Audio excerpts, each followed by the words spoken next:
ओम अज्ञानतिमिरन्दस्य ज्ञानाञ्जनशलाकाय चक्षुरुन्मिलितं येन तस्मै श्रीगुरुवे नमः। नमः ओम विष्णुपदाय कृष्णप्रस्थाय भूतले श्रीमते भक्तिवेदान्त स्वामी इति नामिने।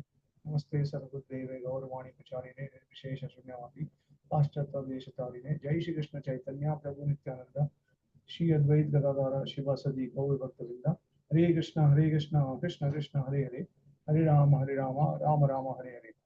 ओके, तो मैं सोच रहा था कि काफी समय हो गया, आई थिंक 3 महीना हो गया शायद लास्ट क्लास हुआ था, और मैंने मंदिर कादम्बिनी से हिज होलीनेस भानु स्वामी महाराज का जो प्रेजेंटेशन है वो मैंने आपको शेयर किया था कि स्टेजेस ऑफ भक्ति के बारे में, अनर्थास के बारे में, कैसे हमको पता चल सकता है कौन से स्टेजेस पे कौन से सिम्टम्स आते हैं, और इसी प्रकार से हम डिवोटीज जो है वो जान सकते हैं कि हम कौन से स्तर पे हैं। तो एक तरीके से तो काफी थियोरेटिकल है, लेकिन एक रोड मैप भी है हमारे लिए बहुत अच्छा, क्योंकि हमको समझ में आ सकता है कि हम किस तरीके से आगे बढ़ सकते हैं। तो मैं क्या करूंगा कि मैं 5 to 10 मिनट्स के लिए वो आपको समरी वापस दे दूंगा उसका क्विकली, और उसके बाद फिर मैं कंटिन्यू करूंगा। तो मैं स्क्रीन पे शेयर कर रहा हूँ, होपफुली आपको सबको दिख रहा है। ओके, सो ऑलराइट, तो ये हमने शुरुआत की थी भजन क्रिया से, क्योंकि बेसिकली साधु संग जो 9 स्टेजेस भक्ति के है वो साधु संग भजन क्रिया श्रद्धा साधु संग भजन क्रिया अनर्थ निवृत्ति निष्ठा रुचि आसक्ति भाव प्रेम। तो श्रद्धा और साधु संग तो अज्यूम है कि है ही भक्ति में। सो अब कैसे हम आगे बढ़ते हैं, तो भजन क्रिया से स्टार्ट करते हैं। तो भजन क्रिया जो होता है वो 2 प्रकार के होते हैं, अनिश्चितता भजन क्रिया और निश्चितता भजन क्रिया। उसका मतलब है कि स्टडी और अनस्टडी, कितना हमारा जो भक्ति है वो प्रामाणिक दृष्टि से कितना स्थिर है। तो उसके 2 स्तर होते हैं। तो उसका जो अनिश्चितता जो भजन क्रिया होता है उसका जो सिम्टम्स है वो ये है कि हमको काफी उत्साहमय हो जाता है। शुरुआत में उत्साही, बहुत सारा उत्साही के जो उत्साह होता है उसके साथ हम भक्ति करते हैं, लेकिन आगे चल के फिर हम धीरे धीरे स्लो डाउन कर लेते हैं। उसके बाद स्पोरेडिक एंडोवर, मतलब घना तरला। तो घना तरला का मतलब ये है कि हम बहुत रैंडम तरीके से हम प्रयास करते हैं, कोई फिक्स नहीं होता है। अलग अलग प्रकार से हम प्रयास करते हैं, लेकिन कभी करते हैं कभी नहीं करते, इस तरीके से होता है। उसके बाद इनडिसीजन, युद्ध विकल्प, मतलब ठीक तरीके से हम डिसीजन नहीं ले सकते, हमारे में क्षमता नहीं होती, हम ठीक तरीके से समझ नहीं सकते। उसके बाद स्ट्रगल विथ माया विषय संग्रह। तो माया के साथ हम हमेशा उलझते रहते हैं। कभी कभी हमको माया अट्रैक्टिव लगती है, कभी कभी कृष्ण कॉन्शियस अट्रैक्टिव लगता है। एक बार शिला प्रभुपाद जी तो गिरिराज महाराज के साथ कॉन्वर्सेशन कर रहे थे, तो गिरिराज महाराज ने शेयर किया प्रभुपाद जी के साथ कि कृष्ण कॉन्शियस इतना अच्छा है कि हमको कभी कभी महसूस होता है कि हम कितने कृष्ण कॉन्शियस है। तो प्रभुपाद जी ने उनको करेक्ट किया, उनको कहा कि एक्चुअली हम कृष्ण कॉन्शियस ज्यादा समय नहीं होता है, हम माया के प्रति ज्यादा आकर्षित होते हैं, कभी कभी कृष्ण कॉन्शियस होते हैं। तो गिरिराज महाराज को रियलाइज हुआ कि उनमें कितने अनर्थ अभी भी बाकी है। फिर inability to uphold the vows, नियम अक्षमा, मतलब जो हम जो भी शपथ लेते हैं भक्ति में जो कार्य करने की, तो कभी कभी करते हैं कभी नहीं करते हैं, और हम उसको पूरी तरीके से निभाते नहीं है। फिर एंजॉइंग द वेव्स, तरंग रंगिनी। तो जैसे मटेरियल वर्ल्ड के साथ अट्रैक्शन होना और फिर मटेरियल वर्ल्ड में एंजॉय करना, तो कभी कभार ऐसा फीलिंग आता है। तो इस तरीके के सिम्टम्स होते हैं। अब 4 प्रकार के अनर्थ होते हैं जो भक्ति करने से डेवलप होते हैं। मतलब ऑफ कोर्स ये भक्ति करने की वजह से नहीं होते हैं, ये हमारी खुद की, हमारा जो डिस्क्वालिफिकेशन है, हमारे में जो अनर्थास है वो कहाँ से आ रहे हैं। तो श्रीला विश्वनाथ ठाकुर ने बताया कि 4 प्रकार से आते हैं, और इस पहला जो है वो पुण्य करने से आता है अनर्था, उसके बाद पाप करने से अनर्था आते हैं, उसके बाद अपराध से अनर्थ आते हैं, और भक्ति जो है वो हालांकि उत्तम भक्ति होनी चाहिए, अगर कुछ भी कम होता है उसमें से तो वो सही नहीं होता। हाँ, तो ये उत्तम भक्ति होनी चाहिए। तो अगर सही मोटिवेशन, गलत मोटिवेशन के साथ करते हैं, अपने खुद के डिजायर के फुलफिल करने के लिए स्वार्थ भावना से करते हैं, तो उसको इम्परफेक्टली परफॉर्म भक्ति बोलते हैं। उसके बाद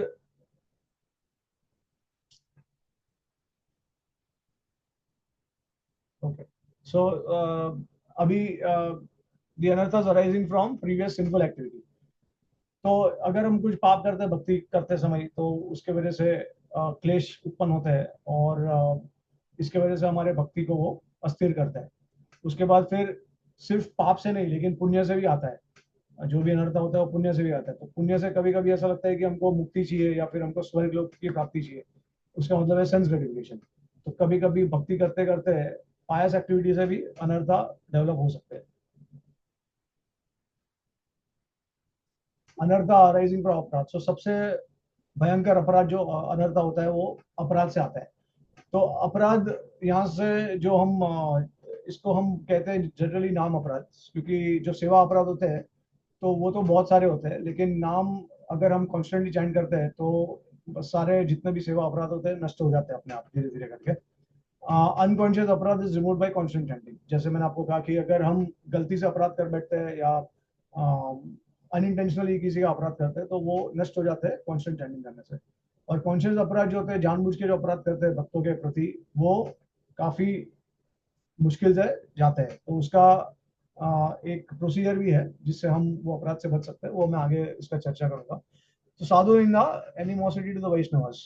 तो हमको क्या करना चाहिए? उसके लिए हमको रिपेंटेंस करना चाहिए। पहली बात तो हमको रिपेंटेंस होना चाहिए कि हमने किसी वैष्णव की निंदा की है। उसके बाद उनको माफी मांगनी चाहिए उनसे और उसको रिस्पेक्ट देना चाहिए। और अगर वैष्णव खुद फिर भी खुश नहीं होते तो उनकी सेवा करके उनको प्रसन्न करना चाहिए। तो अभी अगर हम वैष्णव को माफी नहीं मांगते हैं और हम लोग नाम का आश्रय लेके सोचते हैं कि नाम हमको इससे दूर कर देगा, तो और अपराध होने लगते हैं। तो इसके लिए जरूरी है कि वैष्णव का हमें हमेशा माफी मांगना चाहिए। उसके बाद श्रुति निंदा जो है, वो भी एक तरीके का नाम अपराध है। तो हमको श्रुति की निंदा नहीं करनी चाहिए। ऐसा नहीं समझना चाहिए कि जो हमको शास्त्र में बताया गया है वो एग्जैजरेशन है या फिर असली में ऐसा होता नहीं है, थियोरटिकल है। तो आगे चल के फ्यूचर में मैं मुझे जब मौका मिलेगा तो मैं, शिला विश्वनाथ ठाकुर ने एक एक्सीलेंट कमेंट्री दी है अजामिल के पास टाइम के ऊपर। उसमें आपको समझ में आ जाएगा कि एक्चुअली जो शास्त्र में जो बताया गया है वो एक तरीके से एग्जैजरेशन नहीं है, सब कुछ रियल में होता है। वो सिर्फ हमको समझने की जरूरत है, सही दृष्टि से हमको समझने की जरूरत है। तो इसका उपाय यह है कि हमको श्रुति का जो है वो गुणगान करना चाहिए और नाम का आश्रय लेना चाहिए। फिर भक्ति से जो अनर्थ आते हैं भक्ति करते करते, इम्परफेक्टली परफॉर्म भक्ति से, तो वो बेसिकली क्या होता है कि हमको हमारा स्वार्थ भाव होता है उसमें। हमको नाम चाहिए, हमको प्रतिष्ठा चाहिए, हमको कोई पोजीशन चाहिए, जिससे हम जो भक्त है जो हमारा गुणगान कर सके, हमारा सम्मान कर सके। तो ये सब जो होती है वो अनर्था भक्ति करते करते आता है। So alright. तो अभी ये मैंने चार्ट दिखाया है, उसमें आपको समझ में आएगा कि चार प्रकार के अनर्था जो है, सिन, पाइटी, फॉल्टी भक्ति और अपराध। तो उसका इफेक्ट, उसका प्रभाव जो है वो कहाँ तक रहता है, कौन से स्तर तक रहता है। तो भजन क्रिया, निष्ठा, रुचि, आसक्ति, भाव, प्रेम और सिद्ध। सिद्ध मतलब कि जब हम अपना प्रेम के स्तर पे पहुंचने के बाद जब हम हमारा शरीर त्याग करते हैं और जब हम भगवान के लीला में हमारे असली सिद्ध स्वरूप में हम प्रकट होते हैं, तो वो स्टेज स्तर है। तो आप देखेंगे कि जितने भी सिन और पाइटी से जो अनर्थ आते हैं वो आसक्ति के स्तर पे सब कुछ नष्ट हो जाते हैं, और रुचि के स्तर पे जितने भी इम्परफेक्टली फॉल्टी भक्ति जो हम करते हैं वो नष्ट हो जाते हैं। उसके बाद अपराध का जो प्रभाव रहता है वो सिर्फ प्रेम तक नहीं, मतलब सिर्फ भाव तक नहीं रहता है, प्रेम तक जाता है। तो इसके संदर्भ में मैंने आपको रूप गोस्वामी का उदाहरण दिया था लास्ट टाइम। और सिद्ध देव जो होता है उसमें हमारे सारे अपराध नष्ट हो जाते हैं, जो अनर्थ है वो नष्ट हो जाते हैं। अब निष्ठा, अभी ये अनर्थ निवृत्ति होते होते है, भजन क्रिया के बाद अनर्थ निवृत्ति होती है तो निष्ठा का स्तर आता है। तो निष्ठा के स्तर पे उसके एक सिम्टम्स होते हैं, तो वो आपको पता चलेगा। तो इसमें हमारे आचार्य जो भी ये बता रहे हैं ये श्रीमद् भागवतम के प्रमाण से बता रहे हैं। सो निष्ठा के जो गुण है, तो पहली बात तो एब्सेंस ऑफ लाइफ स्लीप, मतलब आप भक्ति करते करते आपको नींद नहीं आएगी, आप एंथुजियास्टिकली करेंगे भक्ति। उसके बाद एब्सेंस ऑफ विक्षेप, मटेरियल इंटरप्रिटेशन। तो जो भी, जैसे मैंने आपको कहा कि हम लोग कभी कभी श्रुति की निंदा करते हैं, तो इंटरप्रेट करते हैं या फिर भक्ति के प्रोसेस को इंटरप्रेट करते हैं, तो वो सब नहीं करेंगे हम मटेरियली। फिर एब्सेंस ऑफ अप्रतिपति, अप्रतिपति sorry, so indifference to chanting, do not sleepy and not distracted. So अगर आप नींद में भी नहीं हो, डिस्ट्रैक्टेड भी नहीं हो, लेकिन चैंटिंग के प्रति आपका जो भाव है, आपका जो एक कंसंट्रेशन होना चाहिए, वो नहीं होता है। फिर क्षय मतलब सिंफुल हैबिट्स जो है, एंगर, ग्रीड, प्राइड एक्सेट्रा। रसस्वाद, taste for material enjoyment by chanting. निष्ठा, तो impurities remain but do not cause any obstacles। ठीक है, तो निष्ठा स्तर पे प्रभुपाद जी ने कहा था 75% of the anarthas are destroyed the stage of nishtha. लेकिन अगर देखेंगे श्रद्धा टू प्रेमा का जो स्तर है, उसमें निष्ठा जो है वो बीच में आता है, तो मिडवे है। इसके लिए 50% माया, 50% भक्ति का प्रभाव होता है। सो टाइप्स ऑफ निष्ठा। अब निष्ठा के अलग अलग स्तर है, body, mind, body, words and minds. तो सबसे पहला जो बाहरी की निष्ठा जो स्तर होता है वो बॉडी से होता है, मतलब एटलीस्ट आप जो एक्सटर्नल सेवा करते हो वो काफी स्थिर होता है। हालांकि आपका जो बोलने का जो ढंग होता है, तरीका होता है वैष्णव से बात करने का, उनसे आदर सम्मान देने का, वो एकदम पूरी तरीके से डेवलप नहीं होता है। माइंड तो आप किसी और के बारे में सोचते रहते हो, भले आप बाहर से भक्ति करो स्टडीली। तो धीरे धीरे करके जैसे आप बॉडी, वर्ड्स और माइंड तीनों स्टडी होते हैं, तो आप आगे के स्तर पे और जाते हो। तो आप मध्यम अधिकारी जो होता है स्तर, वो निष्ठा के स्तर पे होता है, और वो डिस्क्रिमिनेट करते हैं कौन डिवोटी कौन नॉन डिवोटी, किसको कृपा देनी चाहिए, किससे कृपा लेनी चाहिए, इस तरीके से। और स्टेडीनेस होती है उसके गुणों में, ह्यूमिलिटी, रिस्पेक्ट, फ्रेंडलीनेस, मर्सी।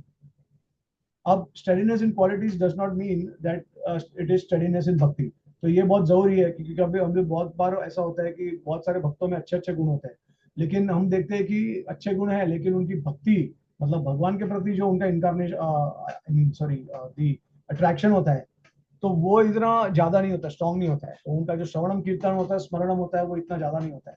तो इसके लिए ये हमको हमेशा ध्यान में रखना है, क्योंकि हम अपने गुणों को लेके आते हैं साथ में, मटेरियल गुणों को, और ये गुणों का ही प्रभाव है जिसकी वजह से हमारा नेचर, कंडीशन नेचर होता है, उसकी वजह से हम ये क्वालिटीज को प्रस्तुत करते हैं। लेकिन हालांकि जरूरी नहीं है भक्ति के गुण होते हैं। रुचि, तो निष्ठा के बाद आता है रुचि के स्तर पे। तो हियरिंग और चैंटिंग जो होता है हमको बहुत ज्यादा अट्रैक्टिव लगता है। फिर उसके बाद कोई तरीके का, किसी तरीके का हमको थकान नहीं महसूस होता है, चैंटिंग, हियरिंग और जो भी भक्ति का जो हम अंग करते हैं वो।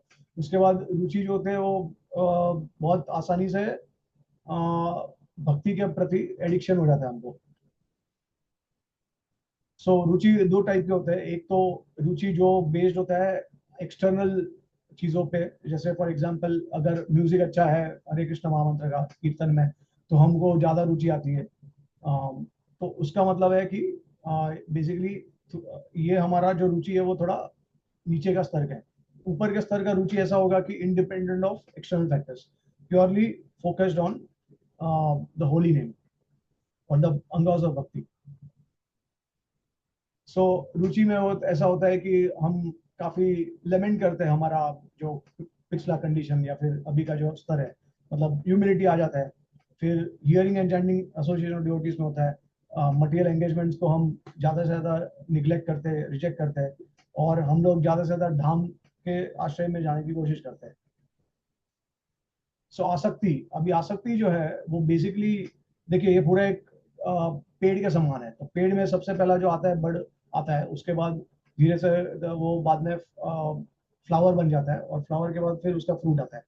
तो आसक्ति जो है वो बड़ का स्तर है। सो बेसिकली इसका मतलब क्या है कि जो साधना भक्ति हम करते हैं, श्रद्धा से लेके आसक्ति तक साधना भक्ति कहते हैं। उसके बाद भाव भक्ति आता है, उसके बाद प्रेम भक्ति आता है। तो साधना का जो गोल है वो भाव भक्ति है, और आसक्ति जो है उसका साधना का लास्ट स्टेज है। तो अब बेसिकली फर्क क्या होता है रुचि और आसक्ति में? फर्क ये है कि रुचि में हम भक्तों, भक्ति के अंगों से ज्यादा अट्रैक्टेड होते हैं, लेकिन धीरे धीरे आसक्ति में हमारा जो माइंड, मन जो होता है वो भगवान के प्रति ज्यादा आकर्षित होता है। सो आसक्ति में स्पॉन्टेनियसली भगवान कृष्ण के तरफ माइंड जाता है, रुचि में कभी कभी थोड़ा सा प्रयास करना पड़ता है। लॉर्ड में suddenly appear in the heart as a reflection. तो जिस तरीके से देखेंगे जो इमेज है वो ब्लर है, जानबूझ के ब्लर किया है, क्योंकि इस तरीके का एक हमको भगवान का एक तरीके से परछाई जैसा दिखता है तो आसक्ति के स्तर पे, और ये हृदय में हमको दिखता है। So attracted to devotees and hearing from them, constantly things about attain Krishna, disregard the opinion of others. भगवान के प्रति और ज्यादा आकर्षण होना, भक्तों का संग लेना। सो ज्यादा से ज्यादा भगवान के पास में जाना। अब भाव, भाव का जो अभी देखिए फूल की सम्मान है, तो भाव का जो स्तर है वो फूल के सम्मान है। तो अब ऐसा कहा गया है कि भाव का जो स्तर है, कैसे पता चल सकता है कि कौन से डिवोटी भाव के स्तर पे है या साधना के स्तर पे है?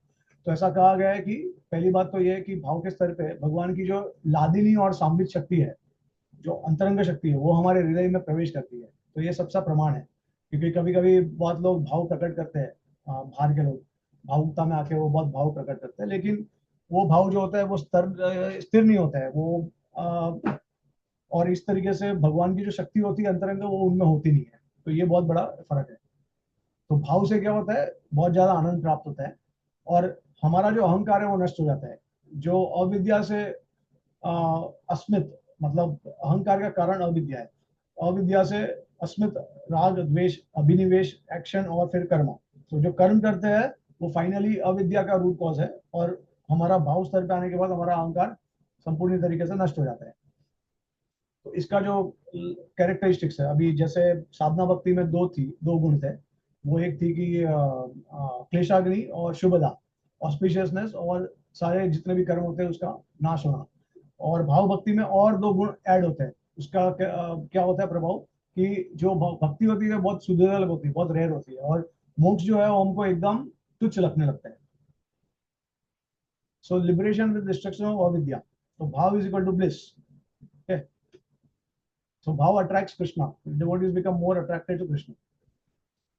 अभी क्योंकि भगवान की अंतरंग शक्ति हमारे हृदय में आती है, तो हमारा जो शरीर होता है वो बेसिकली स्पिरिचुअलाइज होता है। हमको स्पिरिचुअल बॉडी डेवलप होता है हमारा। तो एक हमें को हमेशा याद रखना चाहिए कि भाव और प्रेम के स्तर पे भक्तों को जो होता है वो दो प्रकार का शरीर होता है। एक भौतिक शरीर होता है, और एक हमारा आध्यात्मिक शरीर जो अंतरंग शक्ति से डेवलप होता है। ठीक है। सो भगवान का जितना भी अंग है वो धीरे धीरे करके एक्सपीरियंस करते हैं डिवोटीज, क्योंकि उनके पास अभी स्पिरिचुअल बॉडी आ गया है। क्योंकि भगवान को सिर्फ महसूस किया जा सकता है और देखा जा सकता है स्पिरिचुअल बॉडी। ठीक है। सो मटेरियल बॉडी एकदम लाइफलेस की तरह हो जाती है, स्पिरिचुअल क्वालिटी मैनिफेस्ट होते हैं, पवित्र कृष्णा के बारे बढ़ जाता है, और हम एकदम इंसेन हो जाते हैं। सो टाइप्स ऑफ भावा, मतलब वैदिक भक्ति से जो हम प्रयास करते हैं तो हम एक पर्टिकुलर भाव पे आते हैं, और रागानुगा भक्ति से तो रागानुगति ऑफकोर्स स्ट्रॉन्गर रहता है, ज्यादा इंटेंस रहता है, बिकॉज भगवान को हम ऐश्वर्य में नहीं देखते, हम उनको हमारा एक संबंधी देखते हैं। सो वैदी साधना करके हमको वैदी उत्तप भाव मिलता है, और रागानुगा साधना से रागानुगा उत्तप भाव, और करस्पॉन्डिंग प्रेम मिलता है हमको। सो इस तरीके के अलग अलग शांतिदास साक्य वात्सल्य माधुर्य। और उसको कंपेयर किया है कि जो दास है वो ग्रेप जूस की तरह है, साक्य जो शुगर केन की तरह है, दैट्स जैक फ्रूट और मैंगो सबसे बेस्ट रहता है। सो स्टेज ऑफ भाव मैनिफेस्ट। तो बेसिकली भाव जो होता है वो स्थायी भाव होता है, और उसके कारण जो होता है वो रसा जो होता है वो मैनिफेस्ट होता है। तो ये आगे चल के ये सब एडवांस टॉपिक है, हमको जरूरत नहीं इसमें जाने का। प्रेमा इज द फ्रूट अल्टीमेटली। सो अब प्रेमा जब होता है तो फ्रूट तो होता ही है, लेकिन फ्रूट के साथ में जो पेड़ पे लीव्स भी होते हैं, फिर बर्ड भी होता है, फ्लावर भी होता है, और फ्रूट भी होता है, राइट। तो प्रेमा में ये सब चारों तीनों इंक्लूडिंग स्टेज होते हैं नीचे के। सो प्रेमा का जो कैरेक्टरिस्टिक है वो संद्र आनंद विशेषात्मा और कृष्ण आकर्षणी, तो power to attract Krishna, you purchase Krishna by प्रेमा। एंड कॉन्सेंट्रेटेड ब्लिस मतलब बहुत बहुत उंडा आकर्षण होता है भगवान के प्रति। So momentary appearance of Krishna gives more right to breathe. तो भगवान का दर्शन हमको होता है भाव के स्तर पे, और फिर प्रेमा के स्तर पे हम भगवान के लीला में पार्टिसिपेट कर सकते हैं, और कृष्ण का जो जितना भी उसकी जो इंद्रिया है उसका अनुभव कर सकते हैं हम। सो डायरेक्ट मीटिंग होता है भगवान के साथ, मीटिंग एंड सेपरेशन। तो आगे के फिर स्टेज आते हैं, जैसे जैसे हम दास्य साख्य वात्सल्य माधुर्य में पहुंचते हैं, तो वो और प्रेमा जो हमारा होता है वो और एडवांस स्टेज पे जाता है। स्नेह मान प्रणय राग अनुराग भाव महाभाव, इस तरीके से पूरा हमको होता है। तो इसी के साथ हम हमारा प्रेजेंटेशन खत्म हो। तो ये मैंने लास्ट टाइम दिया था, ठीक है, ये मैं आपको सिनॉप्सिस दे रहा हूँ आज।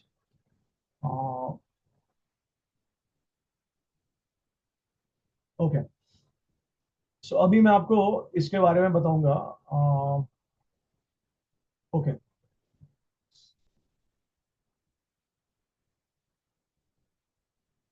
ओके, तो मधुर्य कादम्बिनी में श्रीला विश्वनाथ ठाकुर ये बहुत एक अच्छी बात कहते हैं। वो कहते हैं कि अब हम जप करते हैं हर रोज, लेकिन फिर उसका प्रभाव क्यों हमको महसूस नहीं होता, या फिर हमको उसका रिजल्ट क्यों नहीं दिखता है? तो शिला विश्वनाथ ठाकुर कहते हैं कि अ, जो हरिनाम का जो प्रभाव है उसमें कोई शंका नहीं होनी चाहिए, लेकिन जिस प्रकार से अगर हम किसी को ऑफेंड करते हैं, तो वो जो आदमी होता है वो काफी अ, हमसे डिस्प्लीज हो जाता है, नाराज हो जाता है। तो उसी प्रकार से क्या होता है, और जब कोई आदमी नाराज होता है तो वो हमसे धीरे धीरे करके संबंध तोड़ने लगता है, या फिर अवॉइड करने लगता है हमको। तो उसी प्रकार से जब हम नाम अपराध करते हैं, तो अपराध के वजह से जो नाम है वो धीरे धीरे करके अपना जो शक्ति जो है वो हमसे छीन लेते हैं। ठीक है। और इसके वजह से पूरी तरीके से हमारा जो नाम में जो रुचि है, या फिर नाम का जो आगे का जो स्तर है वो हमको मैनिफेस्ट नहीं होता। तो नाम, जैसे हमारे आचार्य ने, मैं हमेशा ये कहता हूँ कि जो नाम जप करते हैं, और आपको अगर पता करना है कि आपके नाम में कितना एडवांसमेंट आप हो रहे हो, या फिर कितना आपको टेस्ट आ रहा है, तो उसका एक डायरेक्ट कॉन्सिक्वेंस ये होगा कि नाम से आपको रूप भगवान का स्मरण होगा। रूप स्मरण के बाद आपको उनकी गुण स्मरण होगी। तो नाम रूप गुण, और फिर गुण स्मरण होने के बाद आपको भगवान की लीला स्मरण होगी।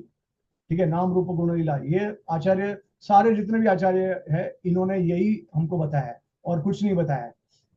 इसके बाहर अगर आपको कुछ और बताता है तो ये गलत है।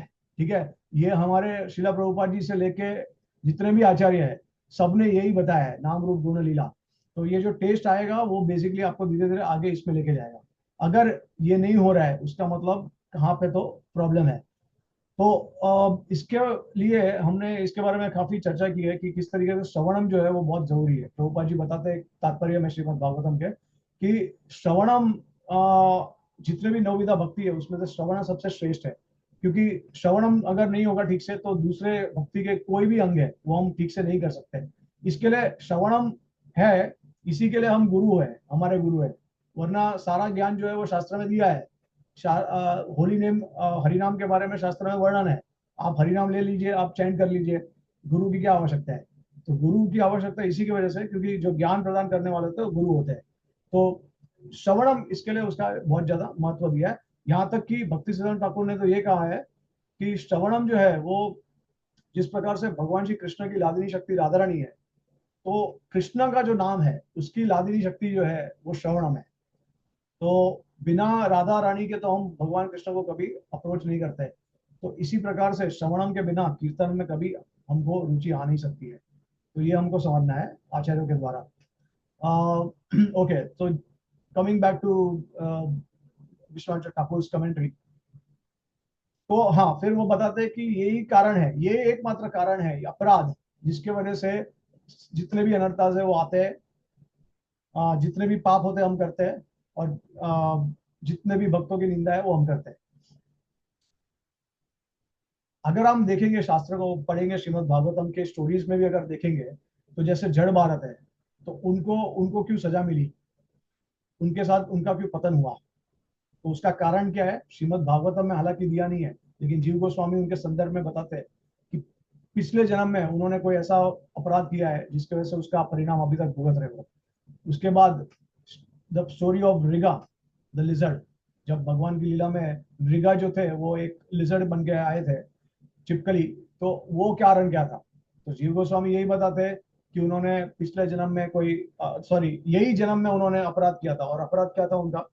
आपको उसका स्टोरी पता है कि किस तरीके से गलती से उन्होंने एक गाय को किसी और, एक ब्राह्मण को उन्होंने डोनेट की थी, लेकिन वो किसी और को डोनेट कर लेते हैं सेम गाय। अब उनका गौ माता के प्रति इतनी श्रद्धा थी, इतना अच्छा काम कर रहे थे वो, लेकिन अचानक से क्या हो गया? तो जीव गोस्वामी बताते हैं कि उनको भक्ति के प्रति, भक्ति के जो अंगों के प्रति, जो उसका जो परिणाम के प्रति उनको श्रद्धा नहीं थी इतनी। तो उनको ऐसा लग रहा था कि जैसे मैं जो कार्य कर रहा हूँ, जो गौ माता को दान दे रहा हूँ, तो उन्होंने एक तरीके से इसको समझा कि मैं एक बहुत बड़ा अच्छा कार्य कर रहा हूँ, और ये कार्य जो है वो भक्ति के अंग करने से श्रेष्ठ है। ऐसा उनको एक फीलिंग आ गया था। जैसे नाम की महिमा के बारे में बताया गया है फॉर एग्जाम्पल, या फिर मंदिर में घंटी बजाने की महिमा के बारे में बताया कि अगर आप मंदिर में घंटी बजाते हो So it is more than much more beneficial than opening lot thousands and thousands of hospitals and doing directly the service of mankind.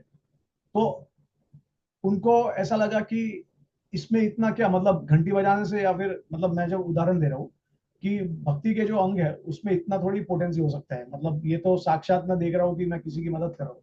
जैसे बाहर के लोग बोलते हैं ना हमको बहुत बार कि मानव सेवा ही माधव सेवा है, ठीक है, तो उस प्रकार का उनको एक फीलिंग आ गया।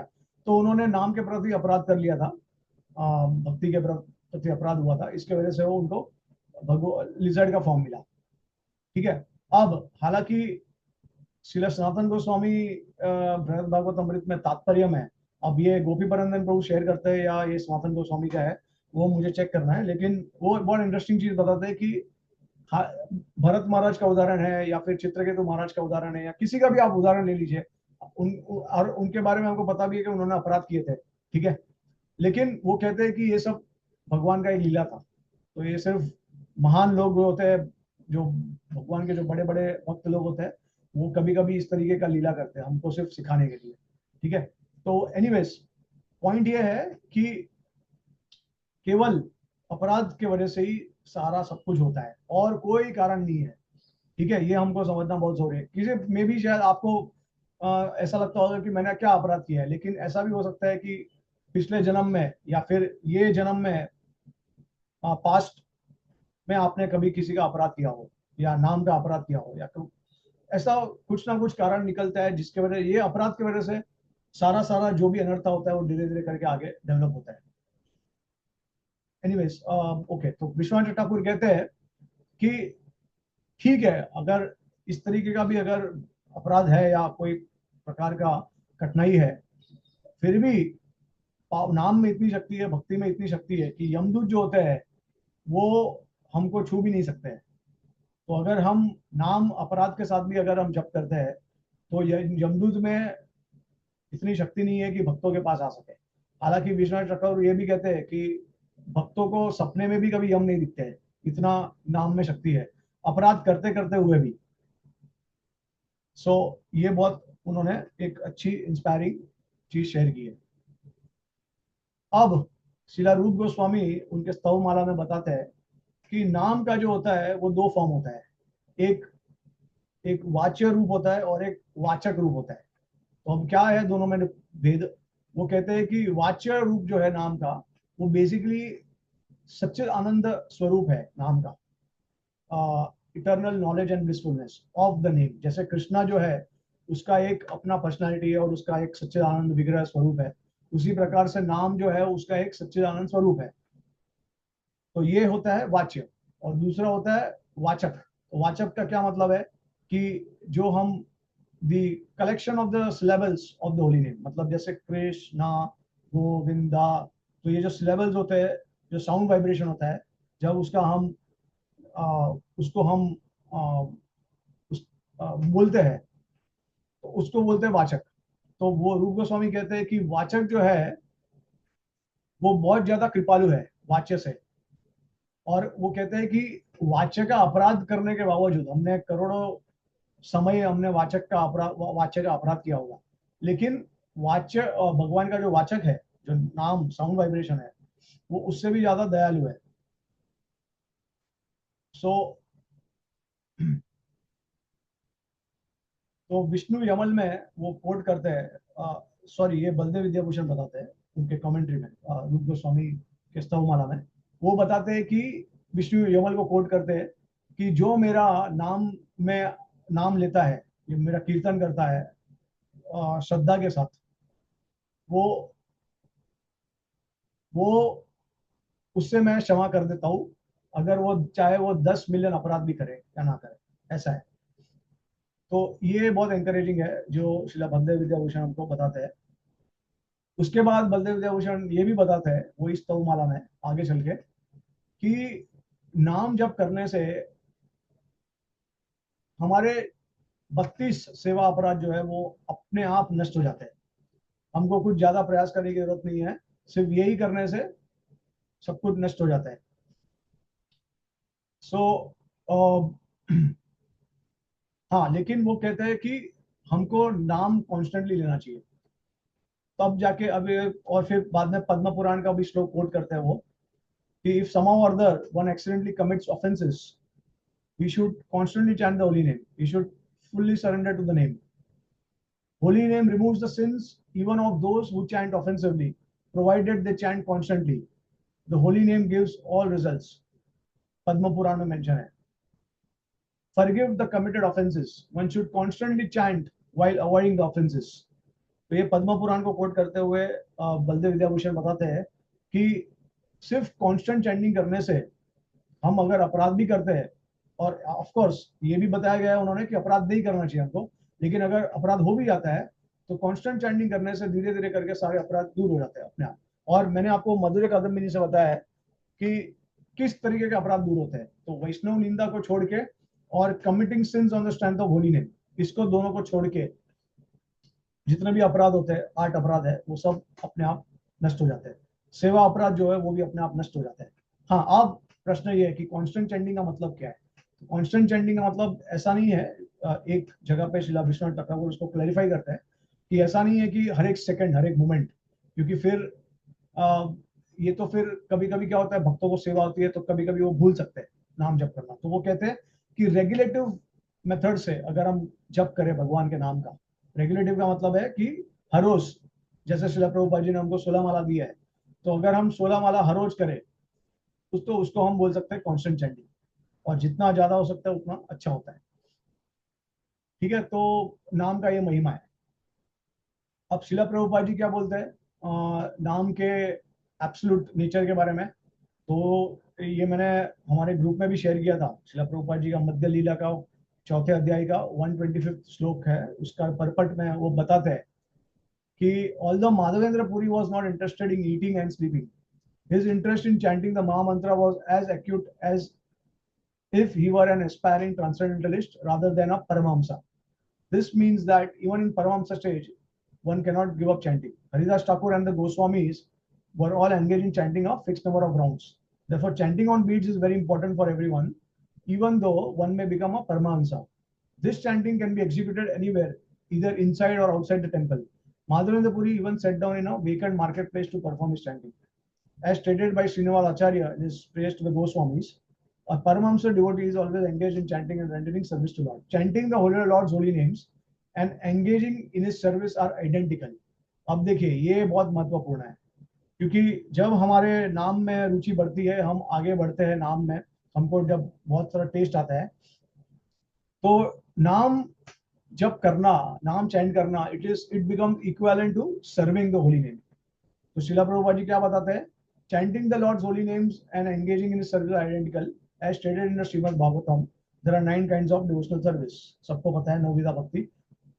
Although each process appears distinct, अलग दिखता है हमको बाहरी दृष्टि से, लेकिन one man is situated on absolute platform, he can see that they are all identical in nature. For instance, hearing is as good as chanting, remembering is as good as chanting or hearing. Similarly, deity worship as good as chanting, hearing or remembering. The devotee is expected to accept all 9 processes of bhakti, but even if only one process is executed properly, he can still attain the highest position and go back home back to Godhead. शिला प्रभुपाद जी का मध्य लीला में तात्पर्य है। तो ये भी समझना जरूरी है कि हमको ऐसा लगता है कि चैंटिंग करना सेवा नहीं है, लेकिन एक बार शिला प्रभुपाद जी ने, एक डिसाइपल थे, तो वो प्रैक्टिकल सेवा नहीं कर रहे थे इतना। तो उनके जो टेम्पल प्रेसिडेंट है, उन्होंने जाकर शिला प्रभुपाद जी को कहा कि प्रभुपाद जी ये डिवोटी सिर्फ बैठ के सिर्फ चैंटिंग करते रहता है, बट ये कोई सेवा नहीं कर रहा है। तो देखिए आपको लगता होगा शिला प्रभुपाद जी ने उनको क्रिटिसाइज किया होगा, उनके बारे में कुछ कहा होगा। प्रभुपाद जी ने कहा कि अरे आपको क्या लगता है चैंटिंग सेवा नहीं है, चैंटिंग सबसे बड़ा सेवा है। तो ये एक कॉन्टेक्स्ट में कहा है। प्रभुपाद जी ने दूसरे कॉन्टेक्स्ट में ऐसा कहा है कि नॉनसेंस, ये devotee, he cannot chant like that, मतलब he should do some practical service। तो प्रभुपाद जी अलग अलग कॉन्टेक्स्ट में अलग अलग चीज बोलते हैं, लेकिन समझने की बात यह है कि जब डिवोटीज एडवांस होते हैं चैंटिंग में, तो नाम जो होता है सब कुछ रिवील करता है, और सेवा भी जो है वो भी नाम के द्वारा हो जाती है। ठीक है, श्रवणम कीर्तनम स्मरण सब कुछ नाम में है, इसके लिए नाम जो है वो किंग है प्रोसेस का पूरा। Okay, alright. तो अभी मैं आपको एक मेरा एक्सपीरियंस शेयर करना चाहता हूँ। कि कभी कभी हमको लगता है कि अरे ये नाम के बारे में इतना सुनते हैं, इतना समझते हैं, लेकिन हालांकि नाम के बारे में कभी महसूस नहीं किया या देखा नहीं है। तो मैं एक ऐसा एक्सपीरियंस हुआ था जब मैं भक्ति में जब शुरुआत की थी। ऑफ कोर्स मैं सोलह माला करने लगा था तभी।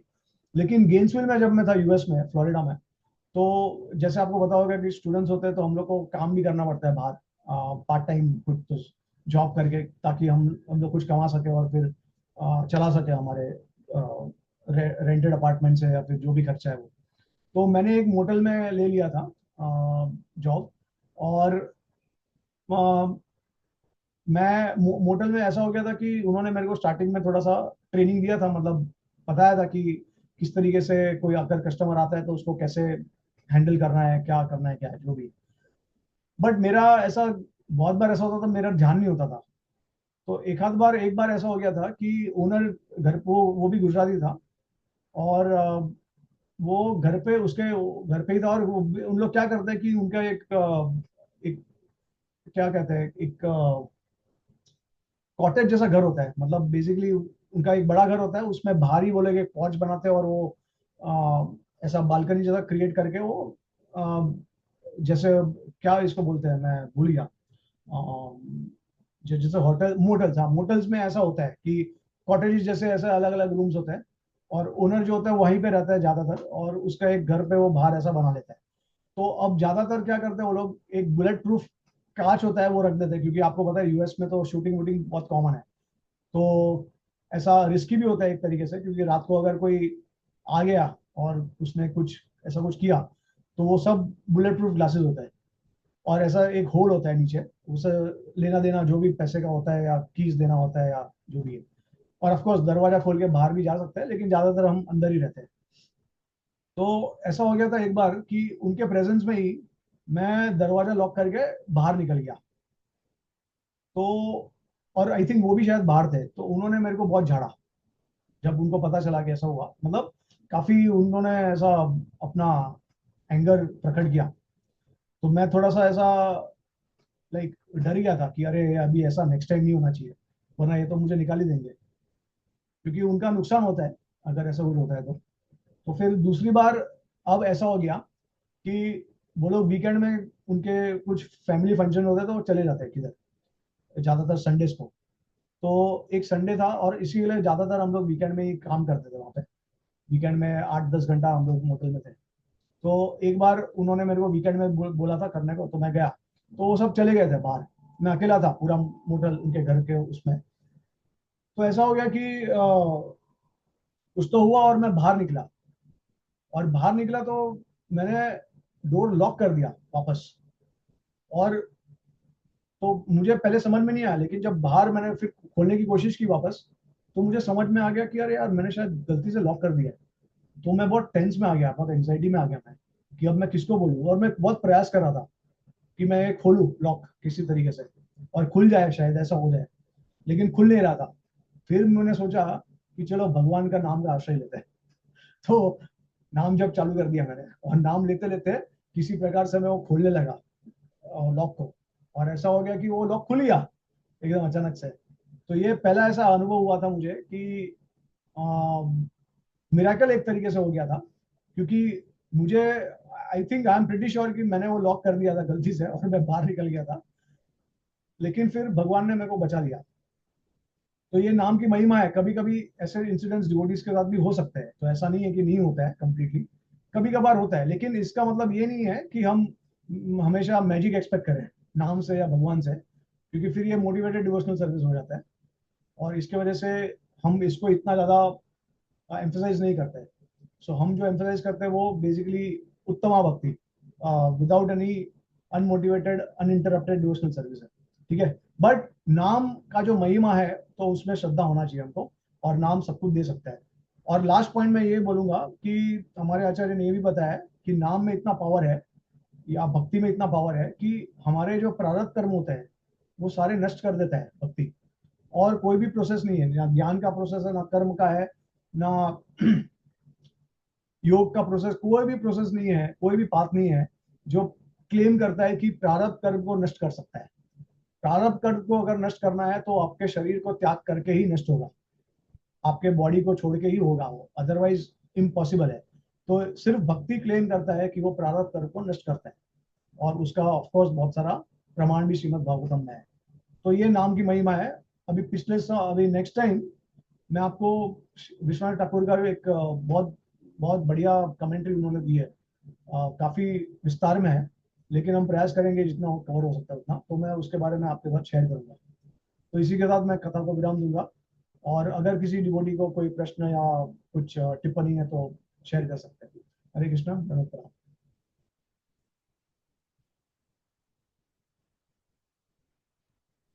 हरे कृष्ण प्रभु। बहुत बहुत धन्यवाद प्रभु जी, वेरी स्कॉलरली प्रेजेंटेशन प्रभु जी। बहुत सारे तत्व आपने बताए। अ, भले बहुत सारे समय समझ में नहीं आया, लेकिन एक एसेंस समझ में आ रहा है कि श्रवणम का कितना इम्पोर्टेंस है, और इतने गहन विषय है, और आपको इसको सीरियसली लेना चाहिए। We can not take it very cheaply कि हम अपना कैसे भी चैंटिंग करें और ये करें। तो thank you Prabhu ji for sharing this, और आपका पर्सनल एक्सपीरियंस भी जो आपने शेयर किया वो हमारा उत्साह बढ़ाता है प्रभु जी। Thank you so much prabhu ji. Thank you, thank you. All glories to our acharyas, उनके ही कृपा से, उनके ही एफर्ट से हम आज ये सब शेयर कर पा रहे हैं। Thank you for taking so much efforts. आपने अलग अलग बुक से ये करके ये प्रेजेंटेशन किया है। आई कैन अंडरस्टैंड आपका कितना समय इसने आपने डाला, इन्वेस्ट किया है। लेकिन ये सभी भक्तों को ये एक प्रेरणा दे सकता है पूरी। थैंक यू सो मच पूरी। Thank you for the opportunity. So कोई डिवोटीज को कोई प्रश्न या कुछ टिप्पणी है?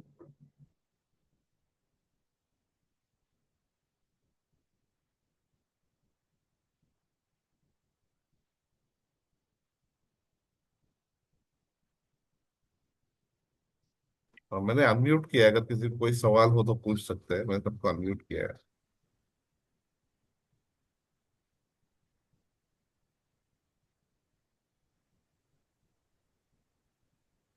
ओके, आई डोंट थिंक किसी को शायद कुछ है।